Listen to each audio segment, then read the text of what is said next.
I had been stuck at this 1,600 figure for like 6 to 8 months. And like, I found this little breakthrough and I'm like, okay, I just like almost tripled my money in a matter of 2 weeks. Like I have now let emotions overtake my physical body and my emotions are now running the show. And I have not lost the situation only, I've lost to myself. What can I get further yield from as far as my time and energy input? You're willing to go pay 50 to 100,000 for a coach.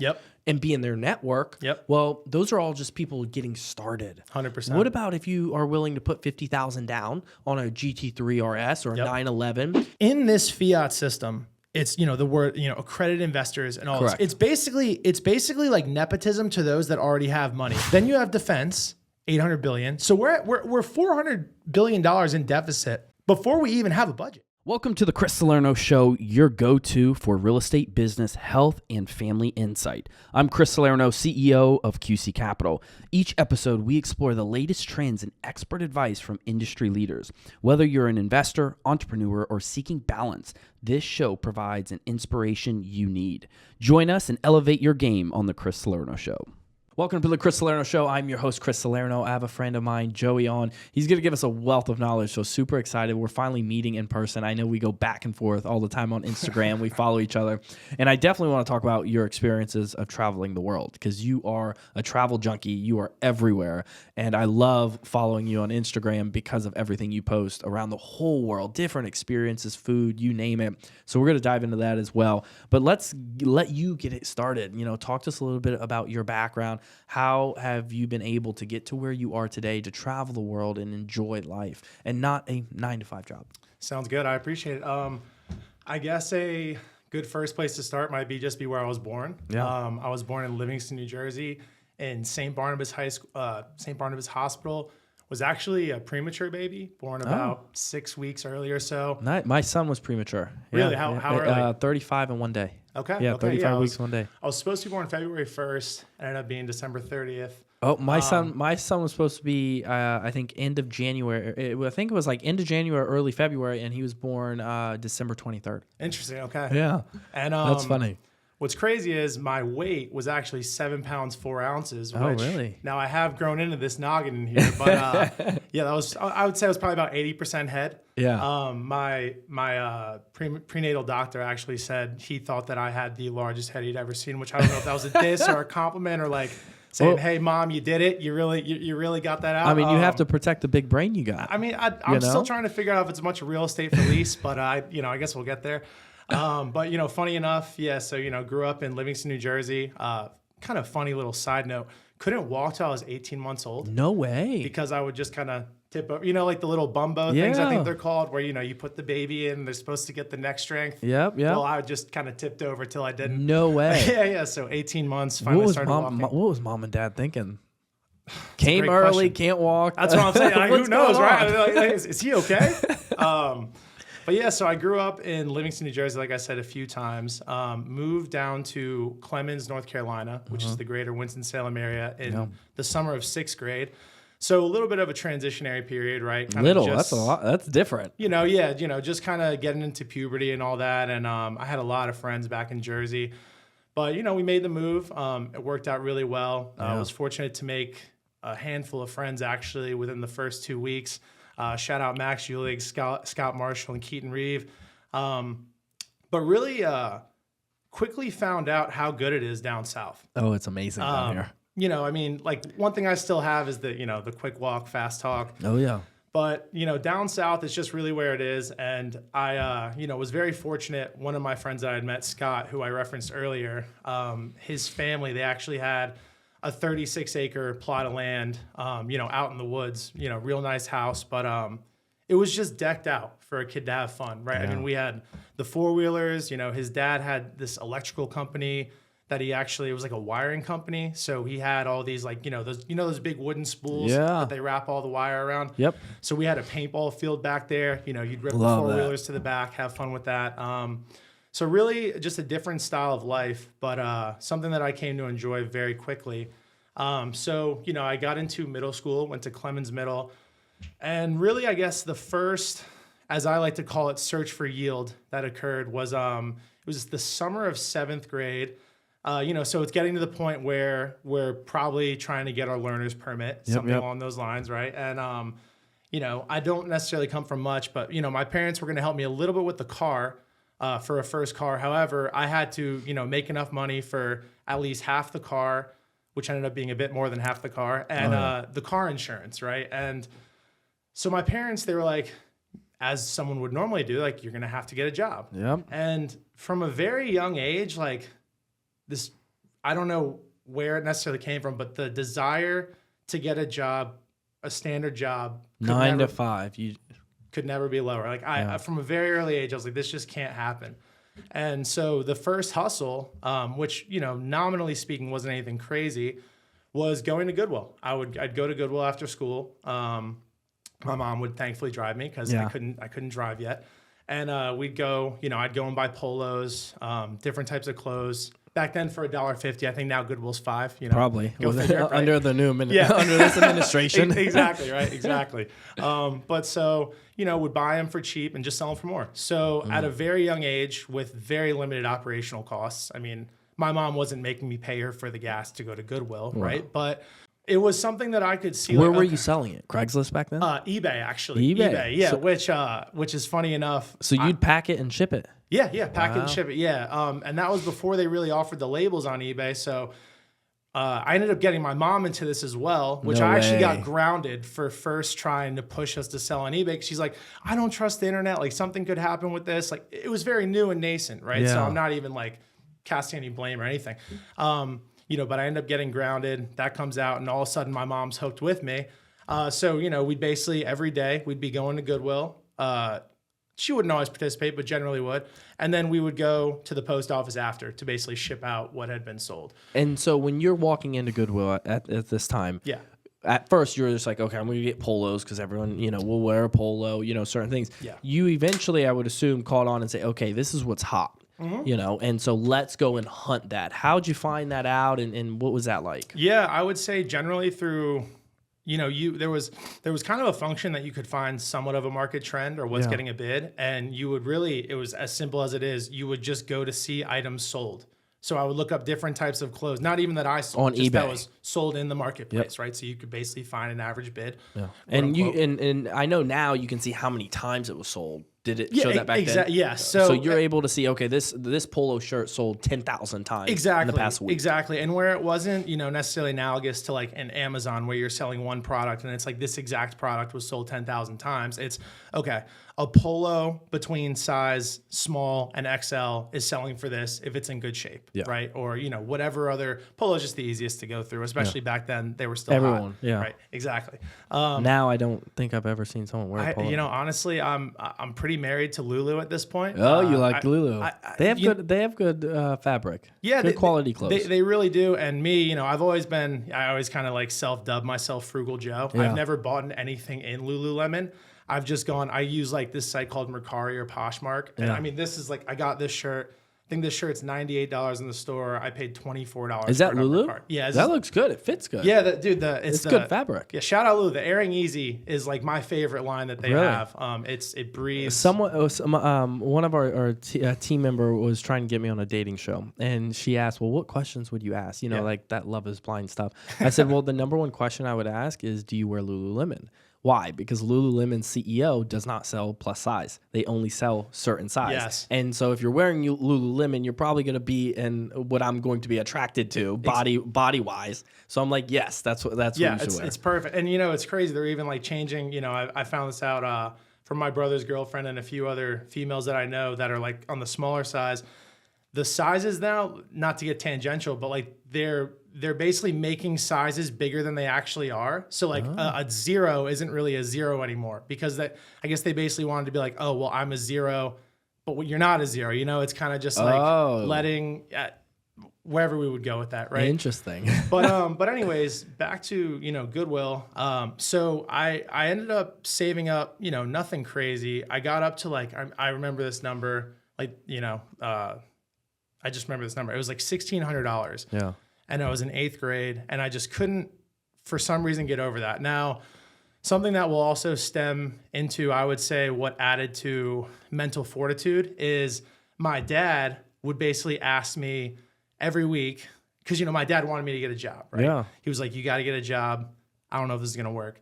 And what did your dad do at the time? He was a chef. Okay, so he was a chef. Yeah, he was a chef. So basically, he'd be like, Joe, what are you at? 1,600. You might have to get a job. Joe, what are you at? 1,600. You might have to get a job. And I'm just like, fuck, man. Like, I don't want to get a job. Yeah.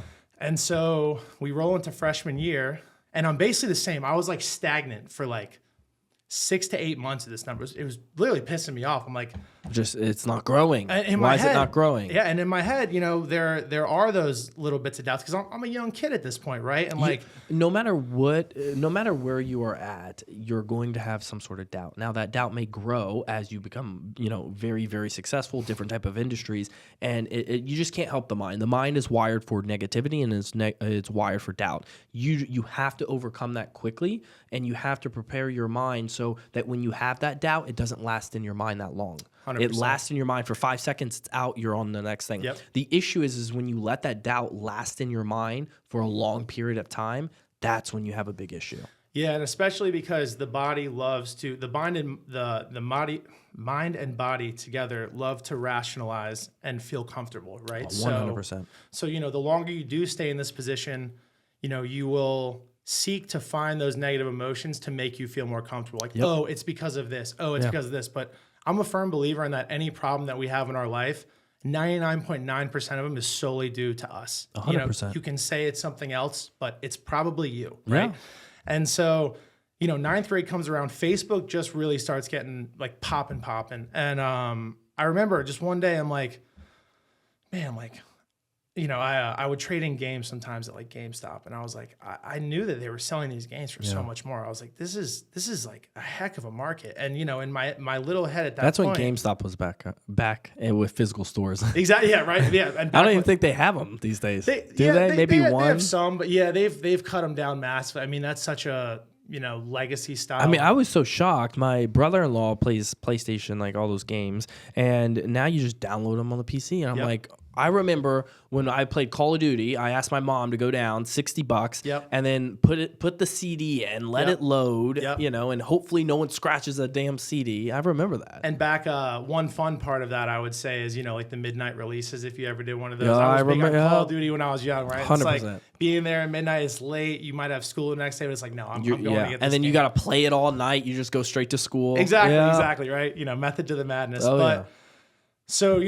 Facebook's getting really hot, and I see this as a possible way to maybe penetrate a market. And not that I knew like the market inefficiencies and like capturing arbitrage back then, but effectively I viewed it as like the reason why they pay so little is because they have so much overhead. But I can effectively have no overhead, sell on eBay, change the units at which I'm buying and selling, have a higher clip, make more money. Maybe this is the next thing. Yeah. Right. And so there was just this post that I put out one day, and I mean, it blossomed into something I could never have really imagined, especially as a high schooler.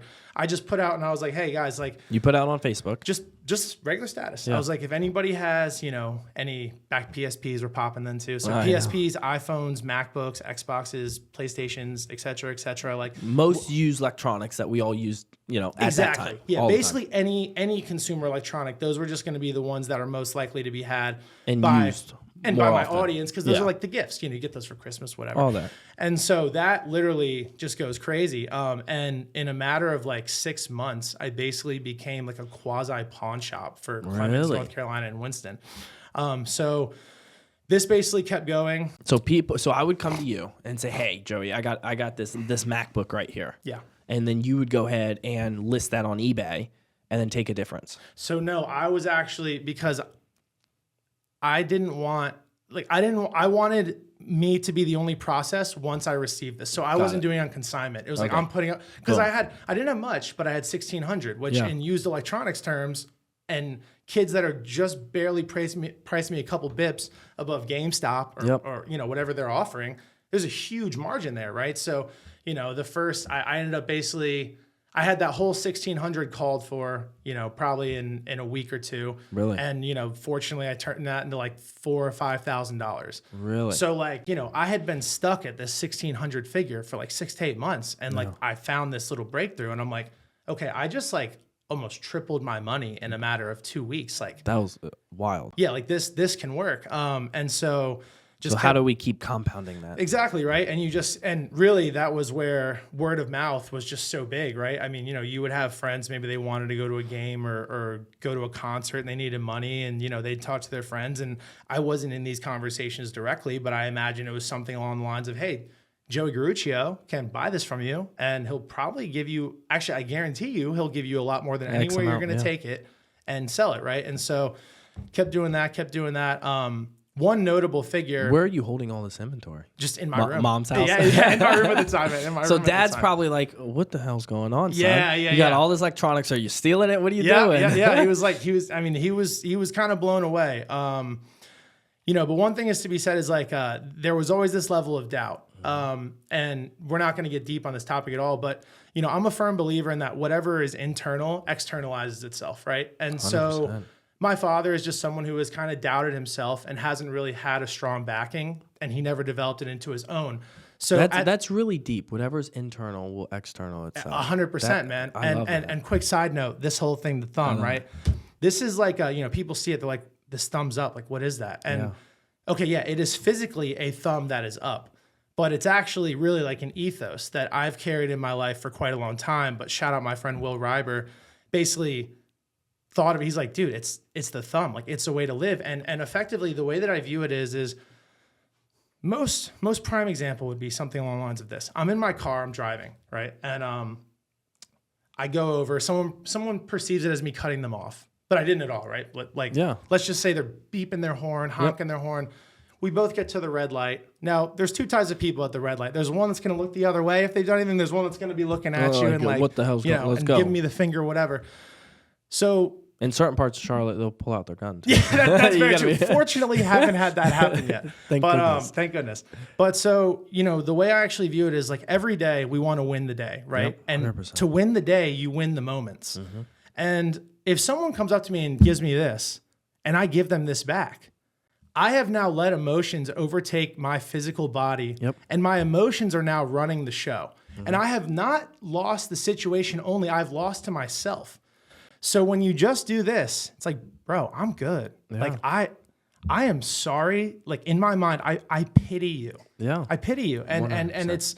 it really has just led, in this world where the qualitative nature of the average human being continues to be in decline for many reasons that I feel is the reason, but we can get to that later. It's just, I'm not going to let you beat me. And my mind controls the body. Right. And and as long as my mind's in control, the body will follow. This is our most important muscle. Right. But yeah, kind of back to what I was saying with the, whole coming up. And I love my father. It's just a weakness that he has. Right. And that's okay because he's happy. Exactly. And that's all that matters. Exactly. And he slaved away to raise me. Right. Yeah. He did a job that I would struggle to do, to do that. But so the beauty of this, right? Because I believe that there is good in everything. I actually don't believe anything is bad because whatever occurs, there's a lesson to be had, right? And so at a very young age, I had to become my own man, right? When the man that planted the seed for me to be maybe didn't give me what I wanted, and I made it myself. So from a very young age, I developed a very solidarity of mindset, and I feel like it's carried me a long way and has really helped me a lot. But anyways, so we're back to the electronics. Junior year of high school, because eventually it got to the point where all the teachers were talking about me. I remember Mr. Cochran, junior year psychology. And again, I'm not someone who, maybe when I was younger, I did like to talk. I was a little bit more boastful. Now I really tried to not be. I think we're all just blessed with certain capabilities, and 100%. If we use those blessings, then we will be given further abundance. Oh yeah. But I remember we were in class one day, and he just starts rifling off questions because he's intrigued, and it's in the format of the whole class being there, right? And so it wasn't me like putting the forward notion of the numbers, what I'm making, and everything, but he just started to ask questions, and we don't need to get into the numbers, but he was like, "Wow, like you're making more than I am." And I was like, that to me was a little bit of like eye-opening. I took it as a pat on the back. So I'm like, okay, I'm only 17 years old, man. So I don't really know like what an average is. I believed I was outperforming, but I didn't necessarily maybe know to what You extent. didn't know what to compare it to. Yeah, exactly. Right. And so that kind of gave me that relative state of like, okay, you're kind of here right now. So like keep going. Right. Yeah. And so electronics, I kept doing that, and effectively, like my whole life has just been this way of finding more yield, right? So junior year, I really start stacking money, and I start investing when I'm 17 into the stock market. What type of stocks? Honestly, man, I was just getting started then. What got you? What was that mindset or that thing in your mind that said, let me diversify and take some of my money I'm earning and place it into the stock market? Yeah, it was. I mean, it was basically just like saying, I guess the way I viewed it, without knowing that holding cash at this point especially is a bad thing because it's like a melting ice cube due to inflation. I knew that any surplus I had outside of what I needed for operational activities, it needed to be invested, right? And so, like I said, I've been investing since 17, and most of my wealth was made in the stock market until something that we'll get into later, or maybe we'll get into later. Oh, no, we will. Yeah. Okay, great. But so I started, it was very rudimentary at first, man. It was just buying, it wasn't like some option ladder strategy or anything like that. It was just buying Amazon, buying a couple of these, names. And that started doing. I mean, if you bought back then, yeah. It did. Yeah. You're sitting good. Yeah, it did. It did solid. But aside from that, while now I had basically a treasury model that I was using in the stock market, I guess you could, in layman's terms, a treasury model. I mean, it's not like it was a big company or anything at all, but then I'm like, okay, what can I get further yield from as far as my time and energy input, right? So like, what can I be flipping next to make more money and to be stacking to then fund my treasury, right? And I eventually got into cars. So I started flipping cars. Quick side note, I've actually had 52 personal cars. Wow. 4 motorcycles and a bunch of these little like ruckuses. They're like these little mopeds, but I used to trick them out. It was super fun when I was younger. Yeah. Holy cow. But so started flipping cars. What type of cars? Cars industry, I've heard it's a whole different ball game, and I'm a big car guy. Yeah, I love cars. It totally is. So as you would imagine at first, very modest at first. My first market that I found was flipping Honda Civics. Just because I could basically get them for about $1,000 and then sell them for like $2,500, $3,000, right? And then I started finding things that I could use seasonality to my benefit. And where are you finding these? Craigslist? Generally Craigslist, yeah. Generally, Facebook Marketplace wasn't even a thing yet, so it was generally Craigslist. My buddy, I was on the phone with my buddy a couple weeks ago, and he was like, "Yeah, give me a second, let me look it up on Craigslist." I'm like, "Is Craigslist still around?" Like, yeah, right. I mean, everyone goes to Facebook Marketplace now. Exactly. Like, is Craigslist still around? Wow. Well, I remember Craigslist really started to decay because it started to become a bunch of just like spam posts. Oh, a bunch of stuff. Like, I remember going on there, and it's just a bunch of spam posts. Yeah, like there was a point in time where Craigslist was actually good. I don't remember exactly when it started to decay. I felt like it was at a quick rate. Yeah. But so yeah, that was basically... It's probably when they got into the dating scene too, and you can go and date on Craigslist. That's right. They did get it. That's right. They did get Where'd you guys meet? Craigslist. That's right, yeah. Before Tinder and all the other shit they have now. I know, right? But so yeah, I would basically find cars on there. But then eventually I started also doing things that I could buy. I was like, there has to be a level of seasonality as well that maybe differentiates a little bit from the average market. That's where I found like motorcycles. So I never did anything crazy with those, but I would basically buy one a year. I'd buy one in the winter. Yep. I could get one for like dirt cheap. Yeah, like $1,500, $2,000. Ride it for a little bit. And right before summertime. Yeah, exactly. Sell literally, it. Exactly. Springtime, sell it. People want to go ride. Yeah, usually you could at least double your money on that. So that was like a nice little thing that at a young age, I got to, I had my first crotch rocket at 19. I had a CBR 600. It looked ridiculous. Stretched 13 inches lowered on its ass. My brother has a CBR 600. Yeah, they're great. But man, now I'm getting older. My back, it's like I know. It's a lot to ride for a long time. I can't wait to. I don't go into the city much. So, it's wild these days. Maybe I'll run for mayor and change it around.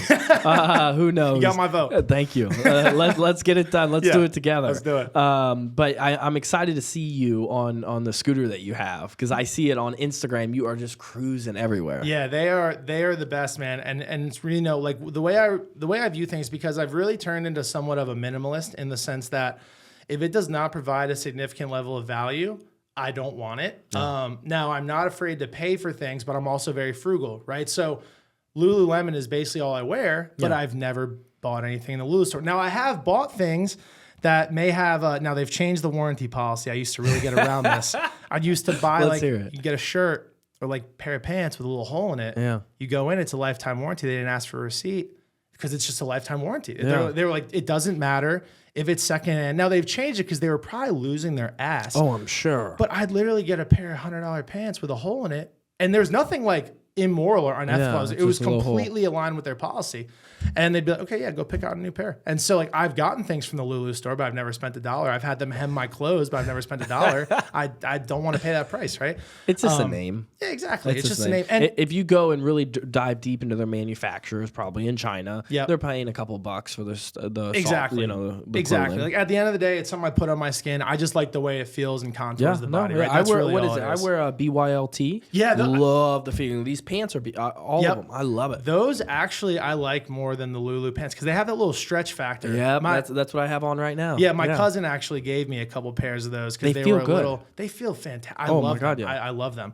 Cars. So you buying cars, yes, flipping the cars. Correct. Yes. So, by the end of high school, I had flipped about I think 20 by the cars. end of high school. Yeah, because I didn't have a lot or a partner yet at the time. So your actually, mom is having different cars in her driveway. Yeah, it was. At one point I had 5 cars. Oh, which she was like, "Son, get them all. What's going on here? Too much inventory." Exactly. But so basically, I was playing inside the lines because you can have up to 10 cars per year and have 10 transfers into your name and sell without needing a dealer license, right? Yep. And so, came into college. Which honestly, I really didn't want to go to college. Like I was making good money. Yeah. It was really to my parents, like, you need to go to college. Yeah. Very traditional. So I was going to say they're traditional. Hey, you got to go to college to be successful. Exactly. The old school mindset. Exactly. So, started going to college, but was making great money during it. Eventually, shout out Billy Wink. He owns HBI Auto, which he probably is pumping out close to the most exotic cars. I think I've seen them on, or I think I may follow Billy or some of his associates on social media. Billy's a badass. Big luxury cars. Yeah. Don't they deal with a lot of Porsches? Yep. Yeah. They basically switched solely to Porsche. Because honestly, Porsche is really and it holds their damn value. Exactly. Like a Porsche can hold its value. And they make really, I think, the best driver car in a relative sense. I've been in them. I've been in a GT3 RS, been a GT3, which is a little more classier version of GT3 RS. I love them. And the sound, I took my son to F1 Miami a couple years ago, and they had the Porsche North America race. Those things are louder than the F1 cars. Yeah, they're screamers, man. They're incredible. They drive great, they handle great, they look good. Yep. And the biggest thing too is getting a Porsche, you're in a certain community. For sure. You're building that relationship amongst other Porsche owners, which are other business owners, which will just expedite your business. Yep, it's basically a different you're basically entering into a new four-layer hierarchy of network, right? Most definitely. And I see these people post on LinkedIn, post on Facebook, Instagram, and they're like, don't buy a luxury car. This is not me. Blah, blah, blah, blah. And I comment on that shit. Yeah. I comment and I put my 2 cents in there. And I'm like, well, let's think of it from a different perspective. Mm-hmm. If you're willing to go pay $50,000 to $100,000 for a coach and be in their network, well, those are all just people getting started. 100%. What about if you are willing to put $50,000 down on a GT3 RS or a 911 and then go network when you have the monthly meetups and, hey, let's go to the mountain, tail of the dragon, drive together.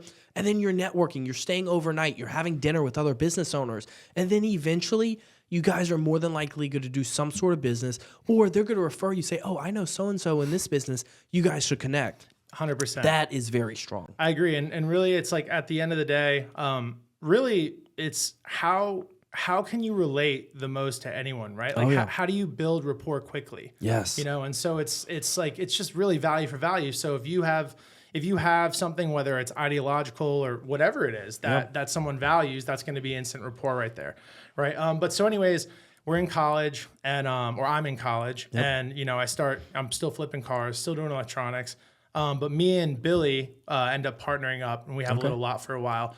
And it did well. I mean, we were making good money. I was still even flipping some cars on the side because we would have, things. Did you grow from buying cars on Craigslist, or were you still buying them on Craigslist? Was still so Billy. his father actually had the dealer license at the time. Oh, so now you can go to auction. Which gave us the in, right? So we were able to kind of, and we were really like flipping salvage cars mostly. It was like the Dodge Durangos, a lot of them, believe it or not, easy flips.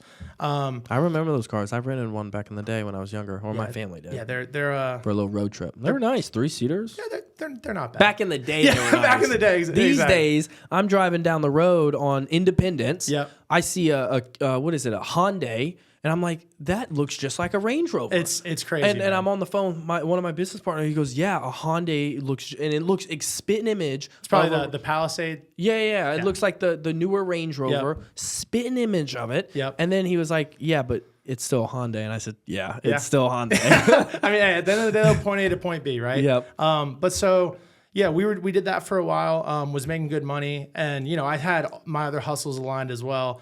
And eventually I just dropped out of college. I was like, it was. What was that conversation like with mom and dad?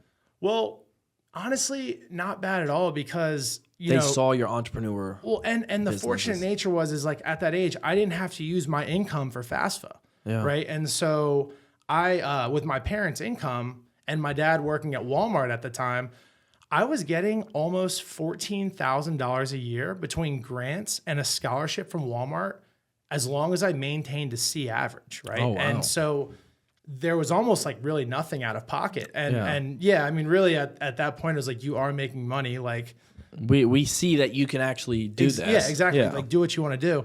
And so, I ended up dropping out. I only have like 8 or 9 classes to graduate, but to be honest, there's like a selfish part of me that in my head just loves the fact that I said, fuck school, fuck tradition. Like I'm doing my own thing. I don't participate in the legacy way of doing things. I'm doing it my own way. I'm a dropout too. Yeah. So I 100% feel Love that, man. One thing too is we were talking to a very large independent RIA. Not naming any names, but they're very large, manages a lot of people's money. And when you open up those relationships, they do full background checks. So, and they always ask, well, is there anything we need to know now? And I'm like, yes, going through a custody battle right now. So that may show up there. It probably won't, but just to let you know ahead of time. Other than that, I'm clean as a whistle. Like you're not going to find anything. And he calls me up one day, or he calls me up after. He goes, hey, it shows that you didn't graduate Winthrop University. I said, that's correct. I ran Division I track and I dropped out. And he goes, oh. And I said, well, is that a problem? Yeah. I mean, you can see all my business success since then. Yep. And the reason why I dropped out is to create a real estate company. And I grew that, sold that. And I said, that's my life. I thought you were aware of that. You saw my LinkedIn, you saw my bio everywhere else. And he goes, oh. And I said, is that a problem? And he goes, I don't think it will be. I said, okay, good.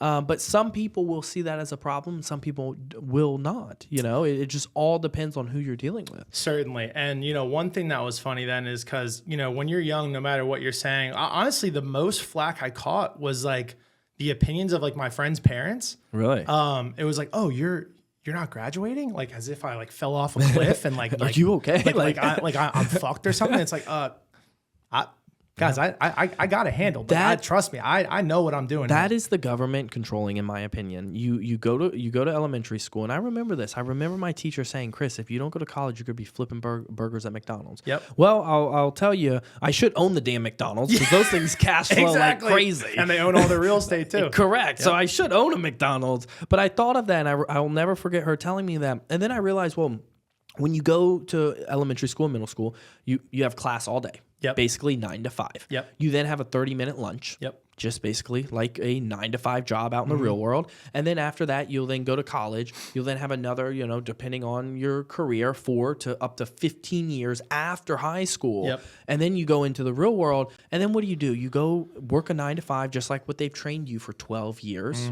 And then if you have any more college, that's 16 years on top of that. They train you that mentally. And then you go put your money in the stock market. You retire, then you die. Yep. That sounds like a miserable life to me. It sounds terrible. And, I think what's really broken that and what's broken so much of this, legacy or traditional system is the fact of how deflationary technology is. 100%. Right. So previously when institutions effectively had a cornered market on information, well, you actually effectively needed their stamp of approval in order to get anywhere because they were the ones who were going to be giving you the information. Yep. Right. Otherwise, you're going to have to be a master in a library for finding information. Whereas now, I mean, man, YouTube University with the proper filter is probably the greatest And that's why when people make excuses like, oh, back then it was a lot easier, which I'm like, no. Today you have technology at your hands. It goes with that saying, and I've always said this, is that say you and I had a house together and it was hot, like yesterday, 105 degrees in Charlotte, and we're like, wow, we don't have a pool. Let's go ahead and put a pool in. So then when we get the pool, we're going to use it every single day. Then we're going to use it once a week. Then we're going to use it once a month. And then eventually we're going to look at each other and say, we never use this damn pool and we're still spending money on it. And it's because it's right here and it's so accessible that mentally we're not using it to our advantage. And that's what the general society's, is happening to the general society right now. And it's really what leads us to the current paradox that we're in now, in that information has never been more easily accessible. 100%. Yet the rate of broad ignorance is also having effectively a positive correlation with the level of information, which you would think at first is a paradox, but effectively it is, just because you have so many people that aren't wishing to find that information. Maybe they don't have a good filter, right? Because the internet, social media, etc., it's all an impartial tool, right? The quality is, the quality of use is going to be dependent on the qualitative nature of the user itself.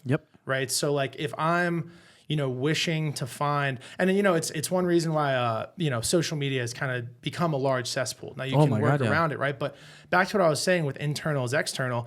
If you really think about it, social media is effectively a projection of our own individual realities inside of a thought group that we are all participating on this network. So if the average qualitative nature of an individual is in decline and they're projecting their own understanding of what reality is, but the average individual is decreasing in their view to see the good because they're involved in the wrong areas, they're all going to be projecting what all they think is out there. So that's why it's become so negative. And it really is just it's the nature of the quantity of users that wish to, or maybe not even wish, but see the world that way and project it. Yeah, I mean, if you're going to think negative, you're going to have that come out on your social media. If you look at mine, it's all positive. I'm looking at purchasing a Belgian Malinois.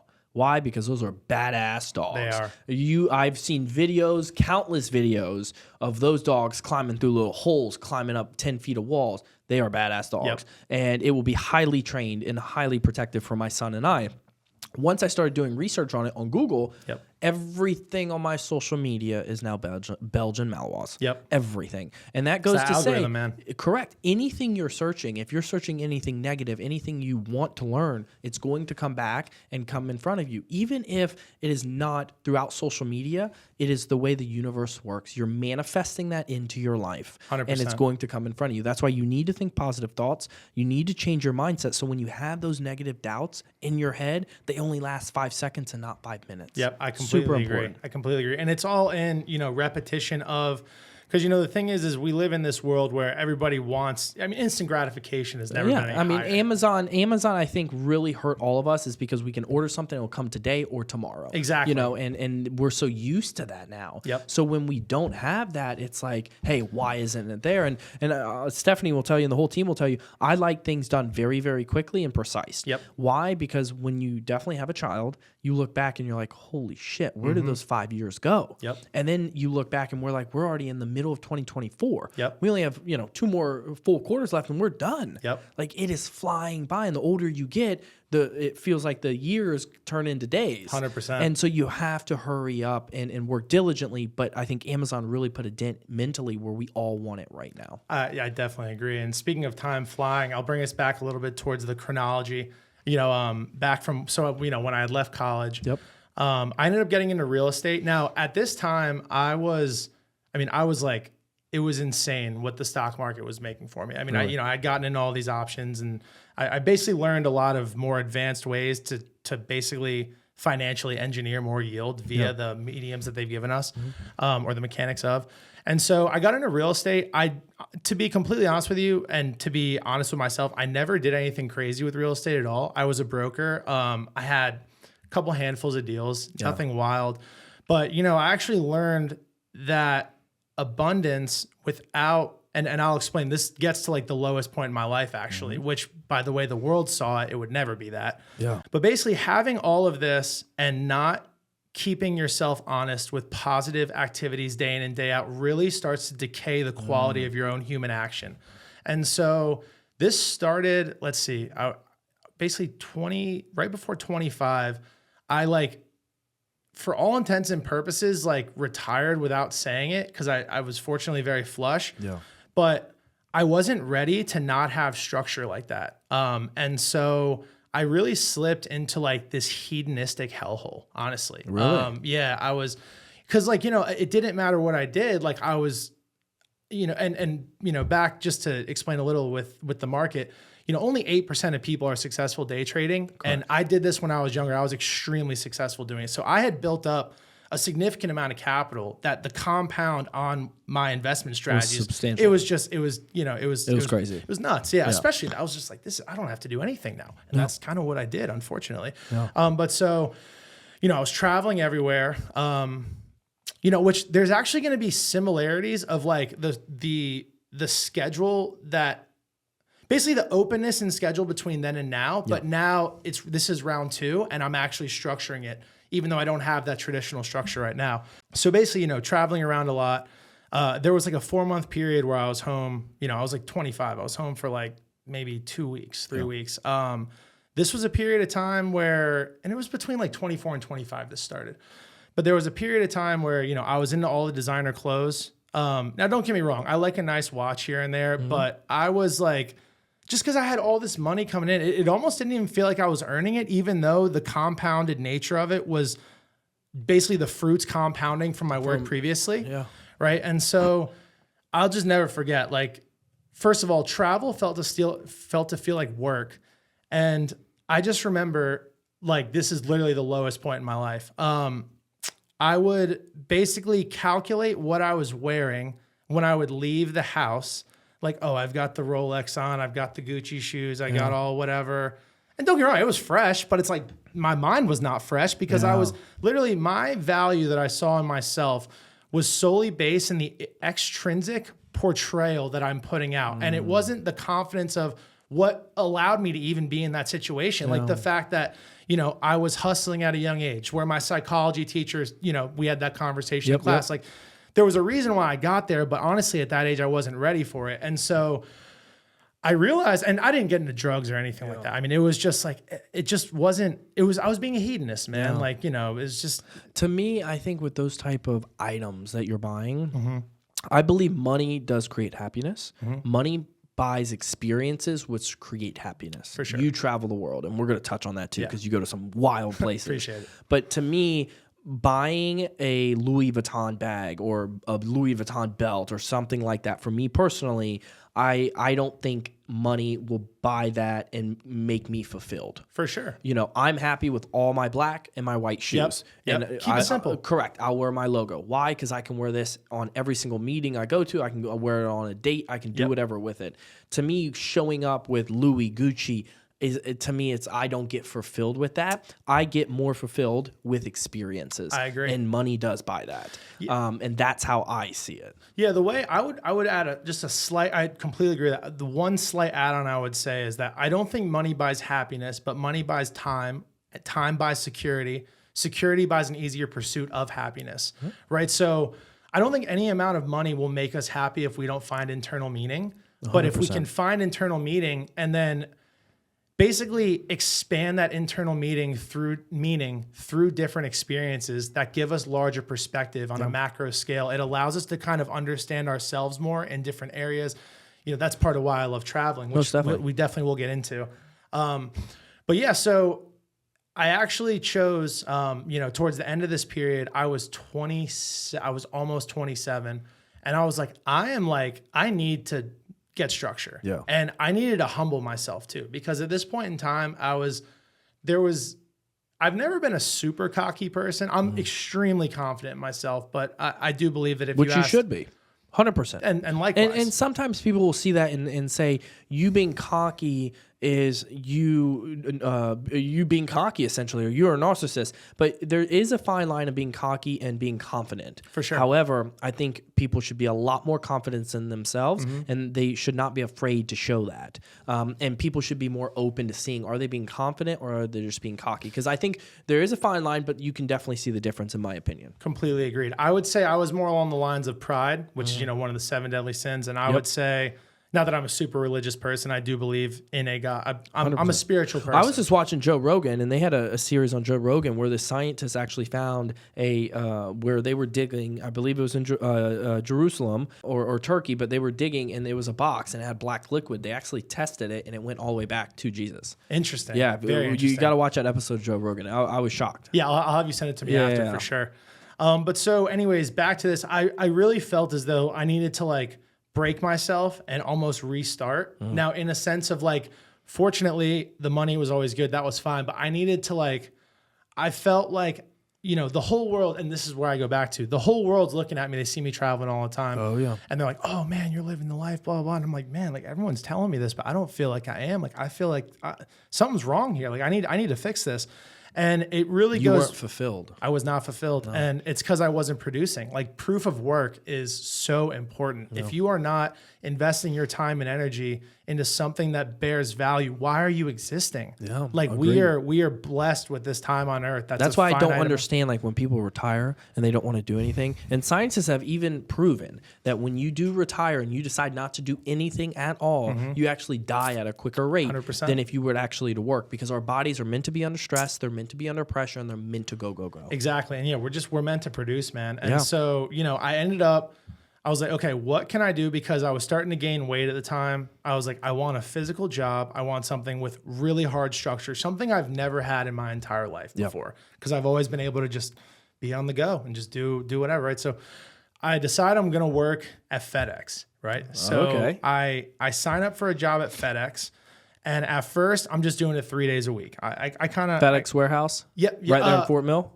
Fort Mill, yes. I was a driver though, because I wanted. So you were a driver, and there's a multitude of reasons. So I also had I was doing financial consulting at the time as well, and so basically I viewed it. The main goals that I was trying to achieve was to humble myself, to do something that, because when that happened, people were like, you're working, is everything good? Are you like, all right? And there's nothing wrong with anyone who worked like no, but hey, I mean, look at UPS. They're making a lot of money now. 60,000 a year, something like that, right? But so you know, I knew that when I did this, there was going to be some form of backlash. But it's something that I had to embrace. And actually, this reminds me, I forgot to mention this earlier. One other thing that really made me a disagreeable person, in the sense that if I believe something is true and I need to do it, it's okay if people disagree with me. Yeah, 100%. It's a little different along those lines. But so in high school, actually, this is going to be a quick little side story. Let's do it. In high school, you know, so I have a big noggin, right? Yeah. I've grown into it now. But so it took me until like probably my senior year for my head to actually be proportional. Like I'm not even like seriously, my head was huge. It was a big head. And I had these two friends that they made this joke one day. And you know, have you ever seen like my nickname or my name on Instagram, The Real Steed? Yeah. So that actually comes from this story of me embracing something that could have went one way or the other. Really? And so my two friends, and I love them, Rob Maresca, Thomas Franklin, they made this joke. It's like, Joe, why the long face? Like you look like horse face, steed face. And so, you know, earlier on in high school, I met with this and I'm just like, man, like this is like, you know, I didn't love it at first because it's like, wait, this is just saying I have a big head. It's kind of making fun of me. But at the same time, I was like, okay, there's two ways I can go. I can let this get me. In effect, or I can embrace this. Own it. And make myself untouchable in this regard. 100%. Right? Which was such a great anecdote for me to learn and experience in real time. And I was like, no, I'm going to embrace this. And, you know, fast forward and I'm in my senior year, or it was the end of junior year. It was the end of grade tests or whatever. And I actually was sick one day. So I missed it. It was junior year because it was Mr. Putin's. No, not Putin. Mr. Putnam's. Sorry. Putnam's. Hey, don't be biting here and switch it up. I know, right? Mr. Putnam's 11th grade chemistry class. I'm taking this EOG. I'm the only one in the room. And these freshmen go by and they're like, oh, it's Steve face. And I'm just like, so this literally turned into like something that I embraced though. Like I made it to where this was not a bad thing. Like I loved it. And so, you know, that was where at a young age I was like, fuck everybody. Like not literally fuck everybody. You're just gonna live your life. But I'm gonna live my life, dude. And if I stay true to myself and do what is true to me, I couldn't give a fuck what anyone thinks. Literally, I've lived that way till this day. Love that. And so, you know, I signed up for FedEx, and I have friends that are like, a couple friends asked me, they were like, yo, you good? Money's good? I was like, yeah, dude, I got to do this. And so I go for 3 days a week. eventually 4, eventually 5, eventually 6. And I do this for almost a year. Now, back to the goals of this. I wanted to A, humble myself. I wanted to B, get myself back in better physical condition. And C, I wanted something that I felt would be relatively mindless in the sense that I could occupy the time that I'm monetizing in the job to learn more. So I went on a podcast bender. I'm talking, I was listening to 35 to 40 hours of podcasts a week. Really? And all Holy cow. financial. So, one thing that we'll get into is, my study of like, what is money, what led me to Bitcoin, not crypto, just Bitcoin. I have over I put thousands of hours of time into this in that year. So that then spilled over into the consulting. Like I was getting at a higher level of acuteness in my approach to explaining these topics for people that were paying me for my time. Before we dive into that, I want to circle things back. Go ahead. I hope you're enjoying today's episode. Just a quick reminder to make sure you never miss an episode. Stay connected with us by following us on social media platforms, Instagram, Twitter, Threads, TikTok at Chris_Salerno_. And don't forget to subscribe to YouTube to catch the video versions of our episode. You'll get exclusive content, behind the scenes footage, and much more. Head over to YouTube, Chris_Salerno now, and hit the subscribe button. Stay tuned because we've got more great content coming right after this. When you were buying stock, how are you educating yourself? You were at a such young age of buying, stock in these companies. What type of research education that you did, instead of saying, hey, I'm going to go buy GameStop and it tanks, you went back and you saw these companies. What research, did you do? So really because when you first get started, I remember it was so much when I first started at that young of an age. I was like, I don't even know like what I'm doing. Like I know that buy means buy. I know that sell means sell. What are options? What are, all that. Didn't know any of it, right? So it was really just like I took it all, and there weren't podcasts back then either, right? So I really just spent researching in whatever capacity and filter I had, which was really none. Like I kind of just found the way. That's one question I get asked often, and I actually don't recall exactly how I got to the point. It was just It was just compounding over time, getting a base. I guess I kind of learned I found the value model of Warren Buffett early on. So I was like, exactly, compounding, value investing, etc. And so I really just kind of based it on that before I really realized that basically everything is a function of money and the cost of capital. So to fast forward, I guess this was before FedEx even happened. But in 2020, I remember, obviously we all know what happened during 2020, COVID, all that. But I was at the point then where... Be careful, another one's going to come around. Yeah, exactly, right? But so it was then that I really began to study that money is literally everything the sense that all that money is just a word that we created to represent value, the function of time and energy invested productively, that has low friction in trade and a high level of salability, meaning a high level of demand.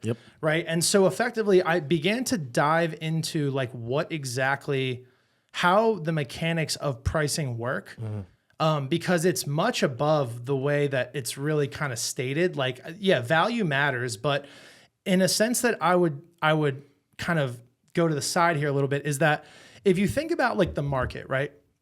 You have a number of units that are in circulation, right? So the denominator. So every single piece of an economy or a market has a rough percentage that denominator is going to be allocated to, right? And so basically when I reviewed it, I was like, okay, so there's a percent that goes to stock, percent that goes to real estate, percent that goes to food and groceries, percent that goes to gas, percent that goes to everything. And when they started printing all this money, this is when I was really I was pretty advanced. Even before the podcast, I was getting pretty advanced in my understanding of markets. I was like, okay, so we are vastly increasing the denominator. That means that we are essentially arbitrarily creating more units that are going to chase the same goods with a supply that is not keeping up with the rate of expansion of M2 money supply. So I'm just like, Okay, so everything's going to go up while they're saying transitory. That's why I think either Keynesian economics, which you have the Keynesian school and you have the Austrian school. The Keynesian school was found by John Keynes, which Keynes himself was a lazy hedonist that got paid for an idea that basically enriched the people at the top. That's a whole nother story.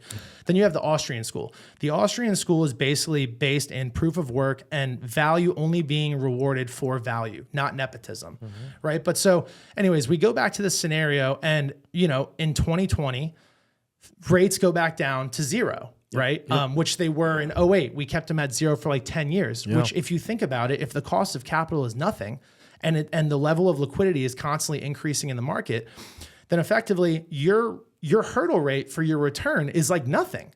So you don't really have to be very productive with your money. And you can be risky. And you can be very speculative, right? And that's what we saw a lot of multifamily owners and operators have been over the past 3-4 years, is that they were basically, it's free to borrow money. So they borrowed 90, 95%, in some cases 100% of the value of the property. And then now as those rates jumped up, they're like, we're in trouble. Exactly. And I'm definitely going to, because you're way more familiar with that side of the market, I'd love to talk about that as well. But yeah, basically people are getting caught with their pants down, right? The tide runs out. All this debt's getting marked to market. It's maturing, it's rolling over. And now all of a sudden it's like, holy cow. But so anyways, during 2020, right, money basically becomes free. They helicopter drop all this money into people's bank accounts that aren't doing anything and want to gamble, right? Yeah, that's it. They're just buying electronics. They're buying a bunch of stuff. Exactly. And it's only making those companies higher in revenue. Exactly. And so basically, it was a very fortunate time in the sense that I had a vast knowledge of option trading to capture additional yield, and I knew the trades I wanted. So whereas previously I was a lot more value orientated, I knew that growth and speculation was going to be the play, because when money's made that cheap and they're flooding that much and money is a melting ice cube, no one wants to hold dollars. So they have to find a place to put them. And the stock market is the most liquid market, right? So levels of liquidity are going to base how much something jumps based on the rate of liquidity expansion. And so, I'm looking at it, I'm like, okay, I need the freaking high PEs. Like I need all this. So I went huge on leaps, like option calls, like 2 years out, 3 years out for Teladoc, which went from like 30, I know Teladoc. I've actually spoken with Teladoc. Yeah, which they're in the gutter now because they just constantly lose money. Yeah. But I bought them at 30 with option calls, sold them at like 240. I mean, we're talking, that was like a 40 times multiple in a year, like 40x on my money in a year. Square, same thing. Tesla, same thing. Roku, same thing. When I went big on these guys because I'm just like, I know that speculation is going to skyrocket because all this money is coming in and the value-based things just don't make sense. And that's when all these companies went public and they had negative revenue no revenue, they had revenue, but negative net operating income, ton of expenses. So they're really not making a profit. And I was thinking when I saw this, how can you go public and you are not making a profit whatsoever? It's just an idea. I mean, look at the that truck company, electric truck company. Oh, Rivian. They skyrocketed. Boom, tanked. Rivian is the peak level. I have never seen something wild. So, but actually like disgusting when you think about it. Yeah. Because didn't the CEO get indicted or something? Honestly, I don't know. I can't remember. No, that was the no. That was another guy. That was a different one because it was with that guy Heavy D Sparks. But anyways, aside the point. But Rivian, wild. Rivian. So okay, in this fiat system, it's the word accredited investors and all this. It's basically like nepotism to those that already have money, right? Yep. So the average Joe can't hop on a series. You don't get to ride through series A, B, C, D, E, F, G. Nope. Fuck you before the IPO, right? Correct. So Rivian comes and IPOs with $0 in revenue and a finished product, and they run up to $130 billion valuation, which has since dropped over 90%. And guess who lost? Retail, because they bought the IPO. Yeah. So they bought the idea of it. Yeah. And so you have something that, they saw good ads. They don't teach you math anymore. No. So they see a pretty picture of a truck and they're like, oh, I want this company. Yep. But they've been rugged over double the size of the Madoff Ponzi, and it's totally legal, right? Oh, I know. And so it's sad. It's sad. It's the system, right? Yep. It's the moral hazard through the basically lack of quality in the incentive structure and lack of symmetry in the incentive 100%. structure. But anyways, so, quick backtrack again, because I got to finish up this one part. Yes. So I'm at FedEx, right? We're kind of jumping everywhere. I love it. I love it. We're all coming back though. We're coming rolling back. with it, man. We're rolling Let's with do it. it. I love it. I love it. We just need cigars. Yeah, that would be nice. That's the next podcast. That would be we'll do nice. Yeah, cigars. there we go. But so FedEx is coming to the point where I'm like, all right, I'm pretty much about done here. Like, Yeah. I've gotten the value I wanted, but I still wanted to keep producing. I didn't want to operate a company because just personally, my risk tolerance at that point with COVID, I was like, I don't know if I want to really do this right now. And so shout out another good friend of mine, Thomas Paddock. And it's crazy the way that life just lines up. Like right when I'm getting ready to just like, I'm like, yo, I need to find something else. He basically finds me, and I had fortunately given Thomas value in the sense that I helped him find Bitcoin early, because we started buying Bitcoin in 2017. But I was also helping him with options and things like that. So he made a significant amount of money, and I remember there was a time where he was like, yo, like if I ever have the opportunity to reciprocate this value, like I'm going to do it. And I'm like, that. thank you. I was like, you don't have to. That's a Like, good I friend. want to give value freely, because I truly believe that in a universal sense, there is some algorithm that when you pump out value, it always finds its way back to you. But so anyways, he's at Qterra, and it's a medical sales company. Now, I've never done medical sales. I'm a good salesman. I like to sell ideas, goods, services, etc. He actually takes me out to dinner at Del Frisco's. Okay. And I'm like, man, appreciate it, bro. Like, Yeah. that was good enough for getting me value back from. I mean, he made really good money, but I don't ask for anything back. So I was like, man, like I really appreciated that. Yeah. And we're sitting there and we're talking about it because this guy is, you look at him, he's 6'4", 240. You think he's a dumb jock. He's a nuclear engineer. Like the guy Damn. he's so intelligent. That's wild. And he starts crushing it at Qterra. And it's to the point where like they want to start letting him make a team. I'm a college dropout, so it doesn't matter really like what I've done in the past. As far as someone who's in the fiat world looking at a resume, I'm nothing, right? Yeah. So like I would never get that job by myself. And so we're sitting there talking, and he's like, yo, I think I'm gonna be able to get you something here. I was like, I want you on my team. And like I remember he told me that, and I was like, it took me a second, because I was like, holy cow, like I might really get, like, this is awesome. Like this is like this is sick, man. Yeah. I was like, are you serious? He's like, just let me keep you posted. So we finish up dinner, and it ends up being about a month or so. He ends up, I put in my resume, and there's a lot more on paper, highly qualified individuals that are doing this. Like on paper, don't hire Joe. Yeah. And Thomas, he stuck his neck out. He was like, no, like it's either Joe or we're not doing this. And so he gets me on, the regional RSM or regional sales manager. He wanted to hire this girl who had a much better track record. But Thomas was like, no, like it's JoJo or nothing. And we got on together. And long story short, we were just a dynamic. Now you're selling medical sales. Yeah, yes. Devices, so Devices. aesthetics, like lasers, which, talk about like good small talk, speaking with females. They all microneedling lasers. I could literally speak to them in depth about their dermis, everything, right? I could talk about all that stuff. And so we both become number one in the company for our respective roles, which medical sales is very tough. It's a very high turnover. It's just like the Hunger Games. Yeah, it's cutthroat. Life, business, entrepreneurship's like the Hunger Games. It's so cutthroat. And I think that's something that helped me was like, it took me, I didn't blossom off, but it took me like almost 3 or 4 months to get my first deal. But it was just like beating my head against the walls. Like, I'm going to make this work, because otherwise, even though I didn't have to work, what I knew was if I left, something like FedEx might be all that I could get, because I don't want to open another company, right? So for me, even though I didn't have to work, it was like, I either make this work or I go back to FedEx. Yeah. And which again, nothing wrong with FedEx, but I was just like, I had gotten all the value. I'd listened to all the podcasts. I got my body in shape. I got my routine dialed. Like I was structured. And so, we're there, and we start killing it. It was nuts. Anytime we'd have our mid-year and our national sales meeting, we were, some of the stars of the show, man. It was really fun to be in a corporate environment for my first time and have that experience. But anyways, so this lasted, I was there for about 18 months or so. But about a little over a year in, or about 15 months in, me and Thomas, we started clashing pretty hard. And basically something happened at the company where he actually ended up getting removed.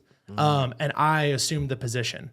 And so I'm in this position, and I'll never forget this. I really realized, because I was shielded from a lot of the nature of this business. Yeah.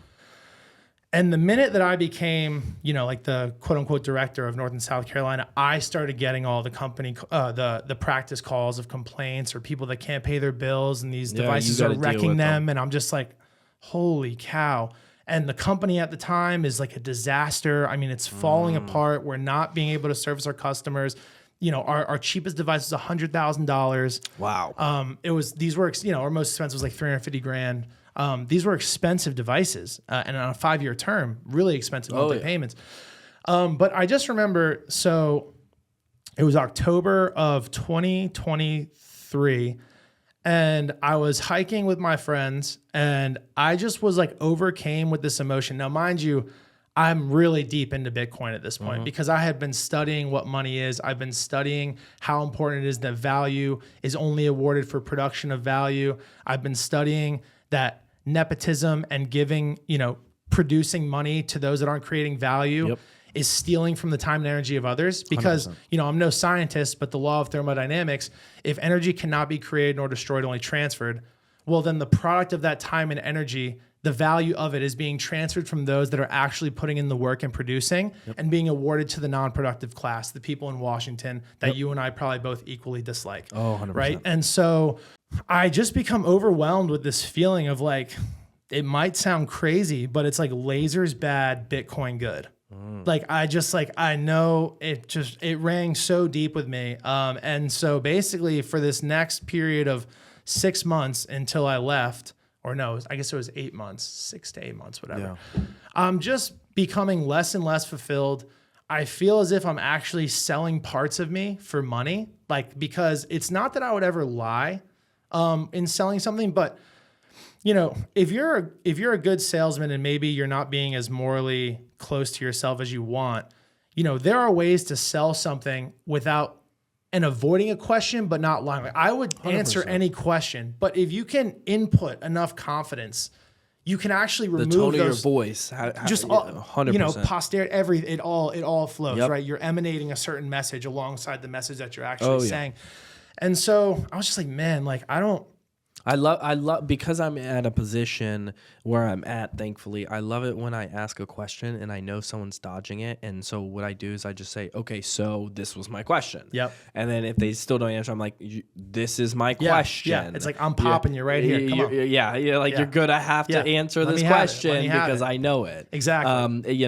I can really sense that. And I think that comes with experience. That comes with dealing in those type of situations, understanding, in my opinion, the disc profile, how they're operating internally. And I can understand that within a second of us talking on the phone. Yep. Boom, I know how you are. And especially when you're in person too, because, most communication is nonverbal. Correct. So, when you are also really in tune with it, there's so many things, like just you and I in this conversation, I'm sure there's things that we're examining of each other, right? Like most definitely. It's, how we're moving, it's eyes, a dance, all right? It's a dance. And it's the same with a sale, anything. Because really... So that time you started exposing to Bitcoin. So that I had been in Bitcoin for a minute now. Okay, right? so you've already been in Bitcoin for a minute. But this is where I actually felt as though the thing of purpose in my life was actually going to be what I now call myself, a Bitcoin evangelist. Because I actually believe that if you fix the money, you fix the incentives, you can fix the entire world. Yeah. The core root of all issues effectively falls down to the money, because money is effectively the culminative time and energy that we all share as a globe, and we are transacting the product of our time and energy. We're saving in it. It's the money, right? That's what money 100%. Is. And so it's June of that year, and I'm about to leave the company. I'm about to conditionally retire, which I still am in now, and I will explain exactly what I mean by that. But so me and my friends, same group of friends actually, that I had this I had this message to myself. Nice. And we got this awesome Airbnb in Brevard. We're on top of the hill, on top of the little town. We got an awesome view of the mountains. And it's a beautiful evening. Sun's starting to set. And I'm just there. Me and my friends were all outside. And I'm just like, man, I've got to go to an event next week I don't care about, to put a suit on that I don't even want to wear, to sell a product that I don't even want to sell. I was like, fuck lasers. And literally, call it what you want. The weather just happened to change real quickly. And these clouds came in, and it was a nice, like very easy little like rain, just a couple water droplets. And I was like, it felt to me like this little cleanse. And this is all within like 15 or 20 seconds. These were fast moving clouds. And then the lightning strikes over the mountain. There was no call for a storm, nothing. Really? But after I say that, to me, it was like, well, I know what I'm doing. I already knew I was leaving. But so I ended up leaving the company. Yeah. So like I said previously, I used to be a financial consultant. I used to charge good money for my time. But now I literally, because I'm fortunate in the sense that I don't need to rely on extrinsic benefit, I can do something solely that intrinsically motivates me. Yep. I give my time for free to anybody who wishes to understand Bitcoin, because I literally believe this is going to save the world. Like, and I could explain it. We're not going to have time on this podcast. But so now, while that's what I want to do, I also want to make this as efficient as possible. Yeah. Right. So like, I like to write. So there's two intro papers that I actually wrote for Bitcoin, because I have people now, and it's funny, it always correlates with where price is. When price is going up, it's like, holy shit, what is this? What's going on? And while I'm willing to give my time for free, my time and energy, I do know is valuable. 100%. Everybody's is valuable to a certain point, depending on how I deploy 100%. It. Right. And so basically what I do is when anyone asks me a question of it, or they want my time, I'm like, look, I'll give you all my time. However, I'm not going to charge you money, but I do require that you read these two papers, because these two papers are going to put us in a standpoint where I can now get you to understand it in, instead of an hour and a half to 2, because there literally is not anyone that I can't help understand it. If they have humility and wish to actually do math and put it together, it's like I don't fail. And it's not like I'm great. It's the message is so pure and true, and it's simply math that it's like, so what opened your eyes up to Bitcoin? When did you first get into it? So I first got into it in 2017, which the way that really ended 2016, beginning of 2017. And I came for the number go up. You know, that's what they say. You come for the number go up, you stay for the ethos. But so I was buying like crypto back then as well. So because I didn't understand it yet, right? Like there's kind of like this level of like maturity in the market that you receive after a full cycle. There's a cycle every 4 years, which I can break into in a little bit if we want. But so, you know, I hit that really hard. You know, I bought like Litecoin at like 30. I sold that at like 300. I bought XRP at 40 cents. I sold it at 250. I bought Ethereum at, 250, sold it at like 2000 or something like that. But I bought Bitcoin. Now, I always held the bit of Bitcoin that I had, but I had moved all the crypto, which was actually more of what I had bought, into the market to do that. 2020 is when I realized that I need to basically go all in Bitcoin. Really? And so... What was that realization? It was when they did to the money what I thought would never be possible, to just print 24%. Give it out. Like water. Like to print 24% of the money ever created in existence in 1 year for something that in a few weeks, deep in me, I was like, this is bullshit. Like this whole thing doesn't make sense. Like, it's controversial to say that, but I never was on the side of like, yo, we need to do all this stuff for COVID. I'm sorry. That's wild. But I didn't go all in then yet, because I also was in those option plays, right? So towards the end of 2020, I literally went all in Bitcoin. Like 98% of my money is in Bitcoin and Bitcoin adjacent. I'm in I'm in a Bitcoin mining company as well. That's the only equity I currently hold, but the rest is literally all in Bitcoin. I didn't get into this, but I was an art collector for a while. This year I sold all my art for a nice multiple, also all into Bitcoin. Nice. So literally, the only things I have are obviously like, the furniture in my house. I do have some nice art that I hang in there because I like the aesthetic. Yeah. And like, it's like a nice rainy day fund. If I ever want to, raise a decent bit of money, I can just sell that without having to touch any positions. But sold all that, went in Bitcoin. But I just realized effectively that they are able to control the money arbitrarily, and the incentive when they print money helps them and hurts us. And man will follow his highest incentive. And money is the highest signal communication network on earth, All right, so it's very important that a money is not able to be easily and arbitrarily diluted. And I'll go back to one of the first types of money there ever was. They're called rye stones. They were back in near where Indonesia is now. But it was this group of people, and because money, first you have barter, right? So first you have barter, but barter is very inefficient, right? For a civilization to scale, you need what's called a bearer asset. And a bearer asset is something that has value outside of a good or service itself. So back to the civilization, they had these rye stones, and they lived on this island. They didn't have boats or anything. So these were big stones. They were hard to dig up. Yeah. It required work. There was a level of human labor required to actually increase the supply. And that time and energy that was a function of supply creation gave it value, right? So they kept all these rye stones in this little, basically an area. Well, there was this settler that actually came, and he had a boat, and a pretty big boat. And he went to this other island and found all these rye stones, to which he'd roll them all in the boat. He brought them, and he diluted everybody on the island of what they were saving their time and energy by 50% overnight. Wow. So the thing that they thought was valuable, now more just came out of nowhere, right? And so when you look at a money, like I said, it's very important that it has a high level of salability, which 100%. Is demand, right? And then there has to be a level of time and energy inputted to create money. Right. So when you look at the the fiat monetary system, you basically have central bankers that sit on an Excel spreadsheet, type in $1 trillion, hit enter. Right. And then the mechanics of that is the treasury then issues treasuries to the market. People buy the treasuries. They get dollars. We get money. Right. We raise debt. Correct. But so again, there's a hierarchy in who's allowed to actually create that. Now, when you look at a money, what's most important, and the reason why gold was, and I'm going to bring us through a little bit of the history of the dollar. Let's yeah, do we'll really we're going to tie all this. Let's and I can get us there in 5 minutes, then we'll keep talking.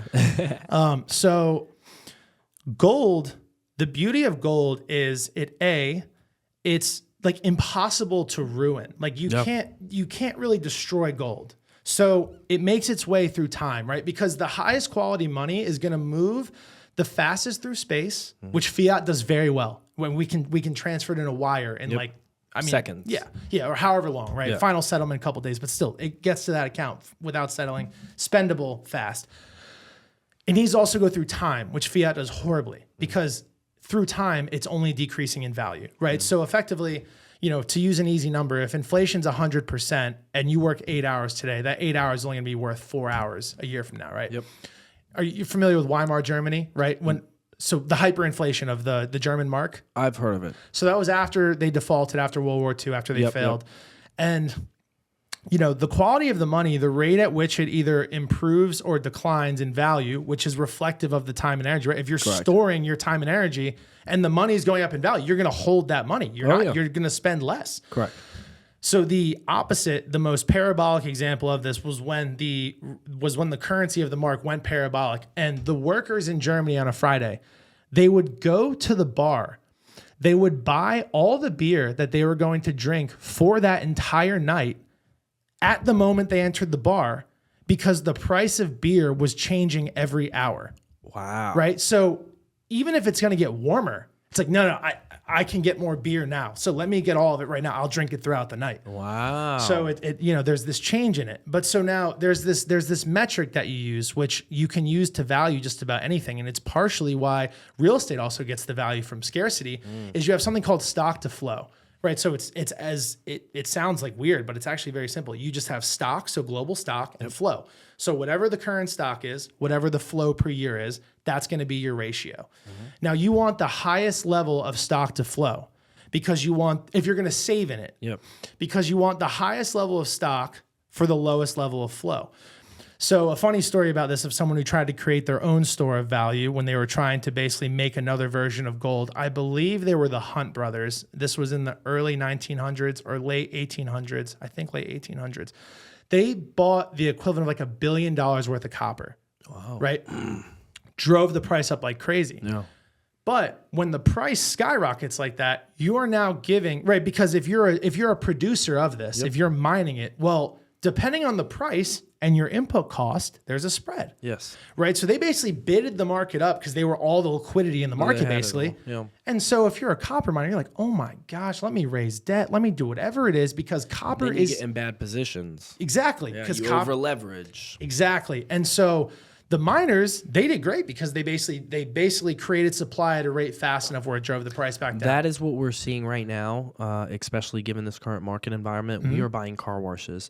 And in 2021, 2022, car washes, you can get cheap debt. Yep. And all the numbers for revenue was so high. Well, now debt's a lot higher. And especially with these newer car washes, normally they'll have a 12-month spike period. After 12 months, they'll come down to stabilization. Yep. So a lot of these car washes now are like, we want 9, 10, 12, $11 million for one site. And it's like, no, because I know in 15 to 24 months, you're going to go back down to stabilization. Yeah. And your property's only worth $6 million. And so now help me understand this. A $9 to $12 million cost is how much of a multiple on yearly revenue? So, what they were asking is around a 22% multiple. Okay, gotcha. So it would take you how much time do you outside of appreciation? How much time do you think it would take you to make the money back on that for the price they're currently asking? Oh, it would take probably 10 years. Okay, For that particular site, they're asking way too much. Yeah, Site, of course, yeah. of course. That site should be around like 5-6 million. Yep. But back in 2022, they were selling for 22x multiples. All these private equity companies came in because there was cheap debt. Yep. To go ahead and boom, pay it. Yep. So what are we doing now? We're buying at higher debt. Yep. And then we're going to wait till the debt starts to go down, which it will. Yeah, of course. The debt will go down in 3 to 6 years. Then we're going to liquidate. Honestly, and then we're going to sell at a crazy multiple. I think even way earlier, because I think we're going to get one decline come the September meeting. Yeah, about a quarter point. Yeah. And even though when Congress was drilling Powell, I think that they said one statement in there, make sure the politics with the election going on doesn't impact your decision. That's bullshit. It's impacting his decision. Yeah. They're going to do a quarter point because Democrats going to kill Trump. So they're like, hey, we're decreasing rates. Economy's getting better. Yep. That's what I think is going to happen. So the way that I've determined a lot of where because like I've been since 2020, since I've really gotten on the horse race, I've been very directionally correct with a lot of things, and it all basically flows into the state of the bond market, right? So right now, what you have is, and this is going to sound crazy, outside of, and this is no exaggeration, outside of monetary debasement, money printing, every single government is structurally insolvent, meaning they are all running deficits, right? So they're all holding this debt, and the cost of debt keeps marking up, right? Yep. So like on the budget of the U.S. this year, right? Last year, which tax receipts are like 96% of government revenue. I think it was about $4.4 trillion in revenue that we had, right? And so now the cost to cover the interest on our debt, just our debt, is over $1 trillion. Oh, I believe it. Skyrocketed. So over 25% is going just to service old debt, not productive. Correct. On top of this, you have Social Security, Medicare, Medicaid, $200 trillion unfunded. That is just over $2.9 trillion of the budget. But let's go ahead and make it 3 just to make it an easier number. Round it up. So that's all paying old claims, right? So $1 trillion plus 3, $4 trillion of the money pulled in from government, which is a product of productive labor, is going to service old debt. Oh yeah. Then you have defense, $800 billion. So we're $400 billion in deficit before we even have a budget. But before we even have like spending for the, and we all know the government can't budget shit. They can't manage a P&L. I mean, I think it's the state of South Carolina. South Carolina has like $1 billion that they lost, and they don't know where it goes, what to do with it, and they're like, where to go. And it's because they're not incentivized to, right? And so 100%. basically, what happens is you continue to see expanding deficits. The only way that these deficits are covered is by issuing treasuries, right? So this year, the U.S. should run a deficit between $2 and $3 trillion, right? Which means we're going to have to issue debt. But as inflation accelerates, and this is why I think we're going to get a much more dramatic downturn in cost of debt much sooner. Really? Much sooner. Let's hear it. So at this current point, you have inflation that's going higher. Now, the interest rate that the yields that bonds are paying is still somewhat attractive, even though like we would probably both agree that even though CPI says what it is, inflation's more than 5%. Oh, 100%. More than 6%, right? They're lying on those numbers. So What market incentive do you have to own a bond that has a negative real yield? You have no. None. Why? Okay. Now, the cost to bear debt because of how much money is market to market, the US just this year has almost or just over $11 trillion in treasuries that are going to be issued or marked to market at a higher rate. So this cost of interest is skyrocketing. Yeah. That means deficits keep expanding. That means the rate of treasury issuance keeps expanding. That means debt levels keep expanding. So it gets to the point where they can't service the debt without printing. So you can take care of the bond market or you can take care of the currency. You can't do both at the same time, right? You have Japan right now, who they are in, they've been in severe deflation since the 90s. They actually, April of this year, hit a new all-time high on the Nikkei, however you say it. From 1990 was the previous high. They just hit a new all-time high in April of this year. So they're in trouble. They have 1.3 trillion of U.S. Treasuries. Their economy is in deep shit. Wow.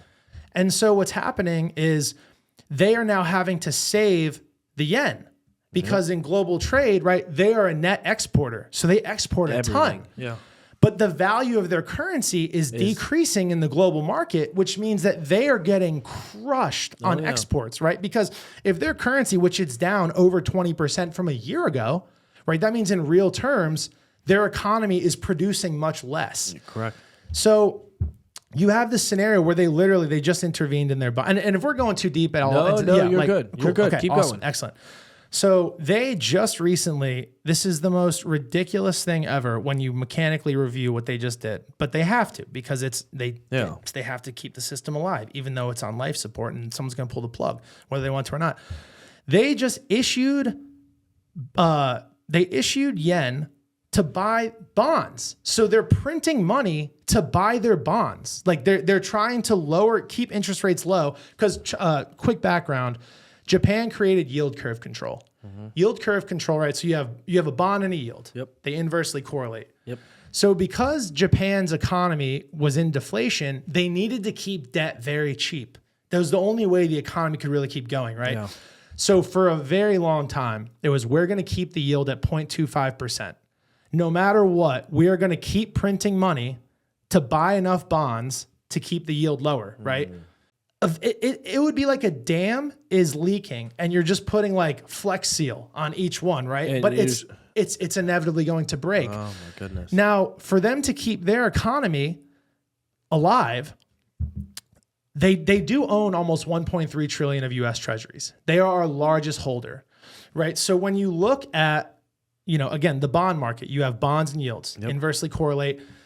The bond is the risk-free rate, right? Like we've all heard that. It's like a 10-year yield. Yeah. That's like the most common bond, right? Out there. So, as we've all seen, debt markets based on the level of risk correlate based on the risk-free rate, right? So real estate is always going to be the least multiple above the risk-free rate because real estate is really like the safest thing. I mean, like if we're being honest, it really is. It's land that can't be debased. Correct.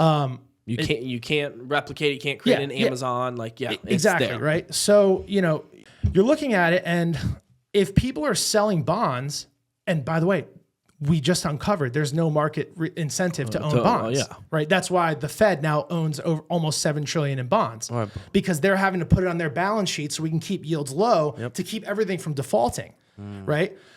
So while we're in this situation where there is still little bond participation in a high rate environment, we are going to have to U-turn because the rate that we have to print money will accelerate as deficits increase, which correlate positively with the rate of interest rates, with the yields. So when we U-turn, now think about it. Now yields go back down. I think the Fed will be back at 2% within 2 years. You think? I genuinely speak. I hope so. Which would put, and then you just put I'll refinance all the properties. There you go. Exactly. Right? I mean, get the fiat while you can. There's no reason not to. That's why I'm so gung ho with our team to say buy now. We're buying at higher rates, which means the value of these properties are a lot less. And then once these rates go down, we refinance. Our investors are taken care of. Nice profit. And now we have an asset that has very low rates, cash flow is extremely high. Yep. And if you just think about it again, back to what I was saying earlier of the denominator, right? Like, and we've heard a Fed chair say this, that the US has infinite money. So let's think about this back to an easy math problem. In third grade, we might have learned this.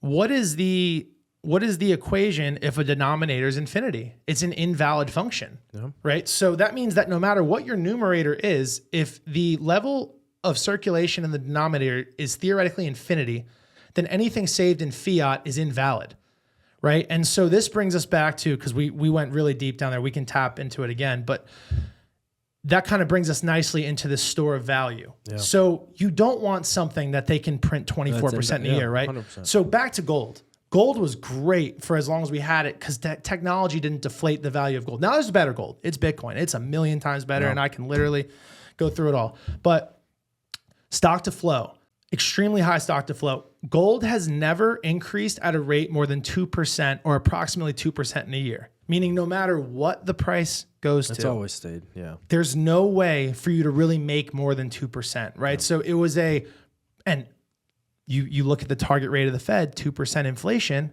go figure, because that's the rate of gold. It compounds. Very similar. Yeah, exactly. Yeah, they basically tried to model it after that, except they have an ability to print because they took away any need of physical energy, right? So back when we were on a gold standard, you could only have $1 per $1 of physical gold, right? So, eventually then we ended up making the central bank, which, quick side note on central bank, you ever heard of Jekyll Island? Oh, yeah. Yeah. So that's I grew up. My father told me about it. Yep. It's a pretty cool. It has like almost an eerie. Yeah, but there's a book that my father was telling me about it. And how the Federal Reserve was actually built. Yes, right there on Jekyll it's Island. a hoss of a book. It's like I have it on my I encourage everyone to read it if you haven't. It's a honker. It's like 600 pages, but it's wild. It's I'll give them the short. I'll give everybody the short of Jekyll Island. So 1910, they have a meeting on Jekyll Island. It's over the weekend of Thanksgiving. Congress is closed. Mm-hmm. So presumably government's in on this. Yeah. Right. 100%. I mean, like if anything of what we've seen is like, how deep does the corruption run? We don't know.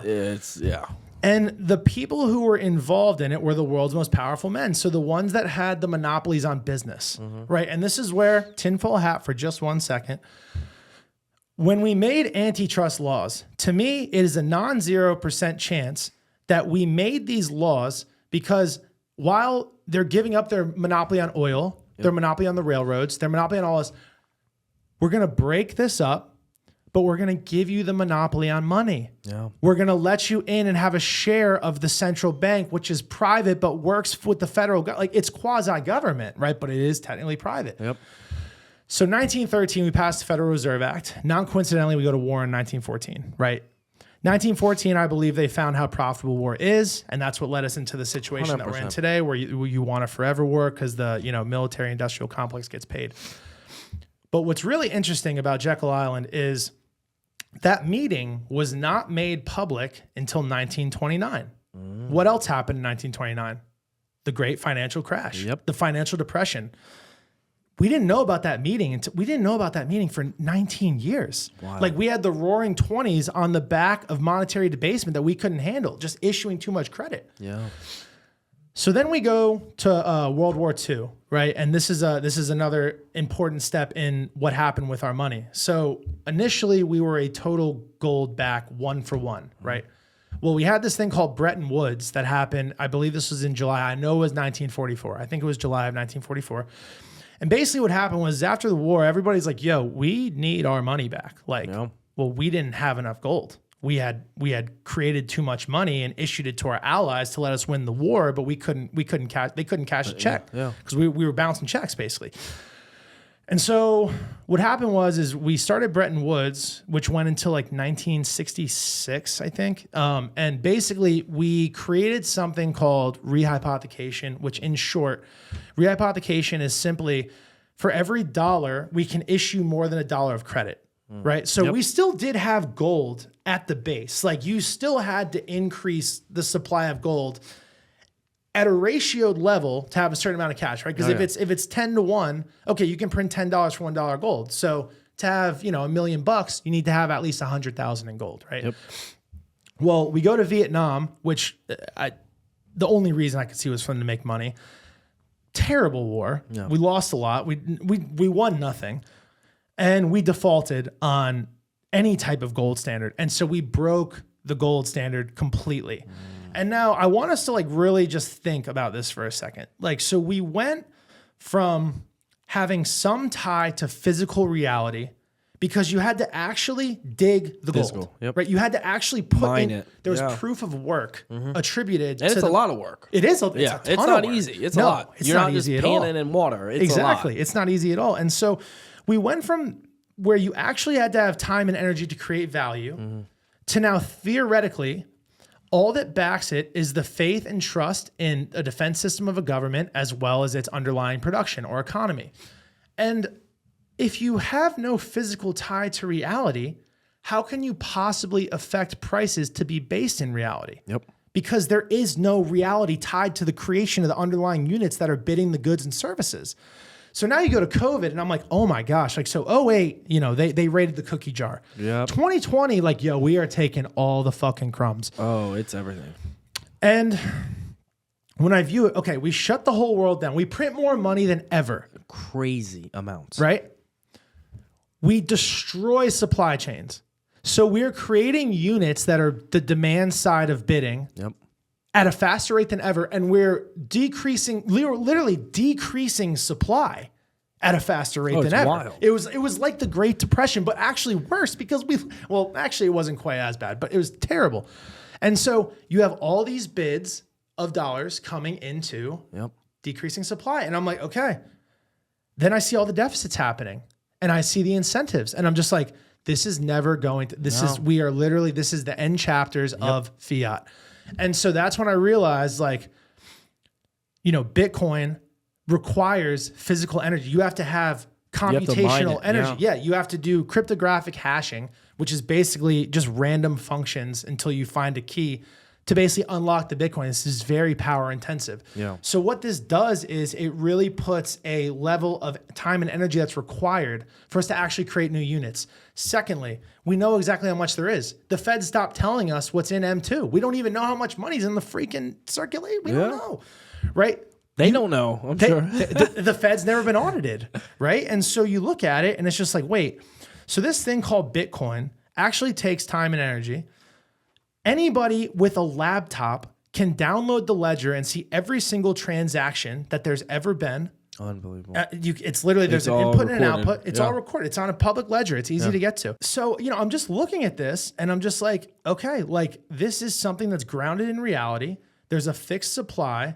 And now the stock to flow is even better than gold because every 4 years you have what's called a block reward, right? Yep. So in 2009, when it started, it was 50 Bitcoin per block, roughly every 10 minutes, 25, 12 and a half, 6.25. We're now at 3.125. Yep. So now if you take the stock to flow times production, which we're making 3150 Bitcoin per week, we now have a better stock to flow than gold. So we are literally, the inflation rate is smaller than gold. Now, gold is an 17 or $18 trillion market, but gold has a lot of problems with it. So one, it's not divisible, right? It's very difficult. Dude, if I want to buy a gumball with gold, I gotta get a little, I gotta etch it out, and then you gotta believe it's gold. It's a lot of work. I need to scale. Yeah.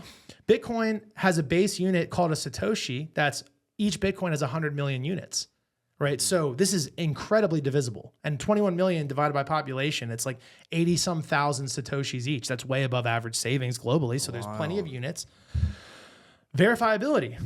If I have gold and I want to trade you for something, you got something worth $1,000, right? And I have gold. Okay. I have an amount here that I'm going to give you for gold. Yep. And it's by the scale, as long as I'm not lying to you, it's $1,000. Yeah. But unless you have unless you can smelt it down and actually make all those materials, you don't know if it's real, right? So you can't authenticate it. If I send you Bitcoin, every single miner on the entire network, which anybody can mine, it's completely decentralized. You download Bitcoin Core on a computer effectively. There's a lot more hardware to it now, and you can mine. So you don't have to trust me at all. And as a matter of fact, you shouldn't have to trust me. We should have to trust a lot less, right? So if I send you the Bitcoin and it makes it from my wallet A to your wallet B, you know that every single miner on the entire network has validated that transaction, because these transactions are actually going inside of each block. And there's a fee that I'm paying, right? So inside each block, there's 3.125 Bitcoin. Yep. That's the block subsidy. But there's also transactions, right? So there's the fees. So if a miner is trying to validate something that isn't real Bitcoin, they're gonna toss that out, because like, yo, if I'm getting this block, I don't want fake Bitcoin in it. I'm expensing real time and energy. I want the real thing. Yeah. And so you have miners that can kick miners out that aren't playing fair. So you have this verifiability aspect of it. And, you know, you just look at the world, and whether Bitcoin wins or not, I don't know for sure. Yeah. I cannot say 100%. It's the thing I'm most confident of any investment I've ever made in my entire life. You know, some people say it's going to go to $1 million. Some people are going to say definitely clear 100,000. I mean, got close to it. You know, what, 75, almost 80,000. And I think even way higher, because, you know, this is the calculation that I give my friends. You know, there's over $700 trillion of global debt and assets. There's only 21 million Bitcoin, right? And as the number of units keep declining and more people are just holding it, each unit is becoming more scarce. Yeah. Right. So, you know, just like right now, if there's 5 billion of net inflows per week coming into Bitcoin, net inflows, so inflows, outflows, etc., that puts us at the current supply rate of 1.6 million of Bitcoin. I mean, and that's and $5 billion is like 0.00008 of the money in circulation. So when you look historically, the hardest money always wins. Yep. Stock to flow tells you what's hard. This is harder than gold now. Yeah. And this is better than gold because it's more divisible, it's more portable, it is easier to secure, it's harder to confiscate, it is verifiable, it checks all the boxes. Yeah, and so, you know, I just look at it and I see the world, and I just want to say I'm so thankful that I was able to just leave my job, which also, talk about people saying I'm crazy again. Oh my God. I was making really good money at Qterra. And so, you know, I'm basically there, and like, they're like, oh, you're leaving this job that's paying you all this money to give your time for free? Yeah. What? It's like, yeah. Because if I give value, it comes back. And the level 100%. That I've been blessed over this period of time, which was June of last year now, I'm like 13, 14 months into this being conditionally retired. And I will give my time for free until the right opportunity comes. And it's got to be a Bitcoin company, because this is what I'm devoting my time to. I love that. I believe it's the most important thing. I love it. Now, I went down a big rabbit hole. We're coming up on time, so I want to be cautious with that. For sure. I want to touch on stuff before we I want to touch on traveling before we finish. Certainly. How has traveling changed your mindset, your body, your energy? For sure. You have traveled everywhere. You just got back, I believe, from Japan. Yeah, Japan. Yeah, I mean, you were everywhere. Talk to us about some of the wildest places you've been to, and then how has it really changed you mentally and as a person? For sure. So, you know, I'm a viewer of like the way I see things is the more perspective that we have, the more data effectively we have of how we want to go about certain situations, right? So by being able to go and see different cultures, it gives me a perspective, right? And now one thing that I love too is like, again, me being the person who doesn't really care what anyone thinks and being comfortable in my own skin, like, I don't care how weird something culturally is. I'm going to do it when I'm in their culture. Yeah. Like, it's like, you know, like Japan had a lot of different stuff. I mean, one thing that's kind of funny is they like jaywalking there is like, illegal. Don't do it. Don't do it. And it's like, you remember the what is it? The meme, the floor is lava. No. Okay, so it was like it was a thing that floated around for a while, but it was basically like the floor is lava. Like you keep your feet off the floor. Yeah. It was like a silly. I played that with my son. Yeah. There you go. I mean, it was basically of that level of like but it got really popular and was floating around a lot. Yeah. But anyways, this was in Shibuya, which is a part of Tokyo. Yeah. Which has the most crosswalk in the world. Like there's like 8 of these things just total. Boom, boom, boom. And at any given time, it's like 2,000 people are crossing or something. I mean, it is insane. And so, you know, we're going and, you know, I'm with my buddy Luke Kuhn. We both hit this trip and, you know, we're walking, about to go get some dinner. I can't remember exactly what we were about to go do. But so we're going across and like, I don't know if like it caught us off guard or something, but like it seemed like it just turned red, like at a snap. Yeah. It was a terrible snap. And everyone just starts like running for the crosswalk. And I'm like, What's going on? now I'm not, that was the one thing I didn't start running. I just Yeah. started walking, but it's like in Japan, the biggest takeaway that I got from there is, you know, America is much more like, I'm just saying the differences, not even saying an opinion based. Correct. Just this is kind of, I love to observe different culture when I'm 100%. there. And, you know, Japan is much more like, we do this as one, like what I do represents the state of Japan. Yep. So I need to make Japan look good. Represent it well. Represent it well, right? So they're very like, whatever the law is, it's like, We're going to abide by it. even if maybe we may have a disagreement with the way they do it and some of the things, no, like what Japan goes, right? So full trust in government, whatever they say, no matter what, which higher levels of trust lead to potential like Controlling. taking advantage of that. Yeah, exactly. 100%. It feels it feels Very controlled. really tight there. Yeah, Yeah. really tight. But I loved it. The food was incredible. That was great. I actually also I was in South Africa recently. Yeah. Cape Town, man, like literally took my heart. Like my favorite place I've ever been. Really? Honestly. I made so many friends there. I'm actually planning to like live there for probably about 2 months next year. No way. Yeah, and I was able to. Yeah, it was an awesome trip. Very cool. And I got to do a safari, so that was cool because I'm really big with. I love nature, Yeah. to be honest with you, and I also. I mean, you're always out riding the bike every time I see you. I love it, man. Yeah, just trying to spread vibes, listen to music, Most right? definitely. Like, you know, just pass off the energy.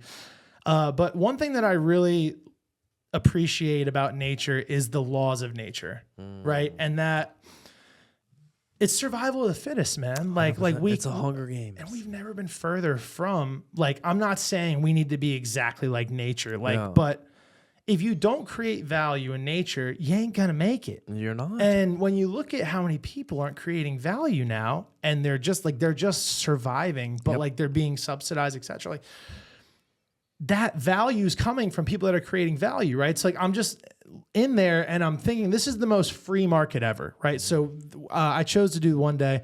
We did a bushwalk, and that's with the head ranger. This guy knew everything about anything on the entire and about any animal, anything like that. And, you know, I'm big on just understanding balance and the way things work. And this was such an interesting piece that I got, you know, so we had like just walked by like some hippos that were in the water there. Obviously you keep your distance. I found out that with a lot of these things, they actually don't view us as prey or anything. They're actually scared of us. But in nature, it's about respect, right? 100%. So you have 1 round, 2 rounds, 3 rounds. And like, depending on where you are, that's the reaction they're going to give you. They don't want to come after us, but if we're in their circle and we're not listening to them, I'm going to make you get out. Right. But so we're walking and he's telling us basically about the balance. Yeah. So some of these safaris there, they're closed in, right? So they have fencing around them. Now, all of them live completely natural, but it's not wide open. So there was this one that was like it was like an hour or 2 away, this safari. And they didn't have anteaters at this anteaters on their safari. Yeah. And so it was really interesting. The anteaters actually, when they go to eat ants, they make these little dens, like they burrow. Yeah. And that's what allows things like warthogs, leopards, and a lot of these animals will actually reproduce in that. And it allows the children to be in a safe area, right? So they didn't have these anteaters at this location, and all the warthogs like ended up all the babies, like they couldn't reproduce and keep them because they were just picking them off, right? Because they didn't have a way to actually have an area. And that's solely the anteater that does that, right? So it's like nature, I just have such a respect for it because it is like the most, I don't know, you can't view it as one thing, I guess. Maybe you can, I don't know. But it's like the most intelligent, like balanced, like control and chaos. It's constantly floating it perfectly. And it was amazing to see. One other thing that I got from that is we were walking and there's like these ticks that are there, right? Which ticks also are responsible for keeping population down of some animals. Yep. So we go and like their eyes to catch things are just incredible. Mm-hmm. And so he ends up like we're walking and he picks up this piece of wheat And he's looking at it. I'm like, what is it? I didn't even see it. There's these little ticks. And he's just explaining, he's like, these ticks can go dormant for 6 to 18 months. So they can sleep for 6 to 18 months and do nothing. Wow. But the minute that they catch oxygen or catch carbon dioxide, they're going to start going after and looking for their host, right? And that to me was just efficiency. It's like, this guy is only going to use his energy if there's value for him to be had. Yep. And So- if there's no value, he's not. And the only way there's value is if he gets carbon dioxide scented, because that's how he knows life is there. So he picks him up, shakes him. Like, this guy's not going to sleep, which I'm going to tie to just a real life example. Or he's not waking up. Like, you could do anything. just He's like, no, I'm asleep. One breath, Boom. comes awake, starts looking for his host. And it's just like, it was really cool for me because I'm just like, So they're sleeping there on the grass, and then animals are coming, eating the grass. They get that carbon dioxide. either that right or on it. even if like something just comes by and goes, just his nose, Yeah, just the breathe breathe. heavy or something. Yeah. They wake up. Just Hey, waking game up, time. gonna look for the host. And, it's like we spend so much time and energy on things that don't offer us value. And like, if we only have so much, like, why would you waste it? And then this goes back to like what I was saying with the hat, right? Like, I only have so much energy in a day, the thumb rather. Yeah. Like, if I'm going to use time and energy to go after someone that's flicking me off, which is just their internal hatred or terror or turmoil going on inside, externalizing, Yeah. why am I'm creating Why? no value. No. It's going to take me 10 to 15 minutes to get back to baseline. And for some people, even more. Like, I mean, I encourage everyone to do this, and I've seen it change people's lives, is when someone asks, how are you? You say, amazing. yep. Just say that. Amazing. How Yep. are you? I've been asked so many times, oh my, I've never heard of that. Why are you amazing? Everyone normally always says, okay, Yep. good, but you're amazing. Why? Every day's an amazing day for me, no Yep. matter what. Every day's an Yep. amazing day. I encourage everyone to practice that wherever they are. Just say that Yep. with that energy. I'm Yep. amazing. Yep. When someone says, hey, how are you?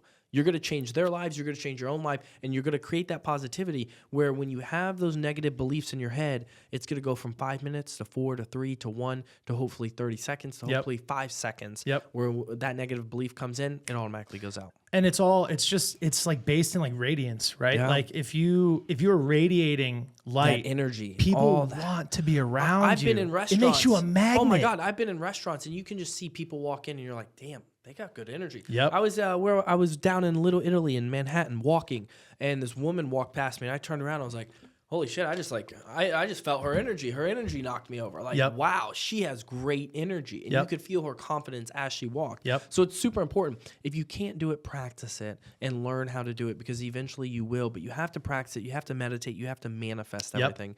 Man, you are a wealth of knowledge. I love it. I can't wait to have you back on here in the near Appreciate it, man. future. Safe travels everywhere you go. I feel like every month you're going somewhere. Try I to, love try it. to. I love following you on social media so I can see those different type of cultures and everything. And hopefully one day maybe you and I will hop on a trip somewhere. Sounds good to me, brother. Let's do it. But I want to appreciate you for joining. Yeah, thanks for having me, man. Most definitely. Heck Thanks yeah. so much. Hey, have a good day, brother. Thank you for tuning in to the Chris Salerno Show. We hope you enjoyed today's episode and gained valuable insight to help you along your journey. Don't forget to subscribe and leave us a review on your favorite podcast platform. If you have any questions or topics that you would like to cover, feel free to reach out directly to me. Shoot me a message on Instagram at Chris_Salerno_. Until next time, keep pushing forward and stay inspired.